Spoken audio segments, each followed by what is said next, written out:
আসসালামু আলাইকুম। আশা করি সবাই ভালো আছেন।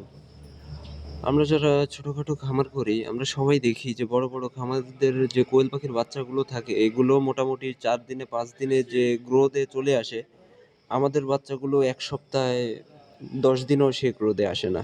আসলে এর মূল কারণটা কি? খামারিরা কি আসলে কোনো সিক্রেট বিষয় চাপা দিয়ে রাখছে? হ্যাঁ, এটা সত্য কথা যে খামারিরা একটা সিক্রেট বিষয় চাপা দিয়ে রাখছে। তারা যে খাবারগুলো দেয়, সে খাবারগুলো কখনোই তারা সামনে নিয়ে আসে না। সেগুলো আমাদেরকে বলেও না। আজকে আমি সে বিষয়ে কিছু আলোচনা করব।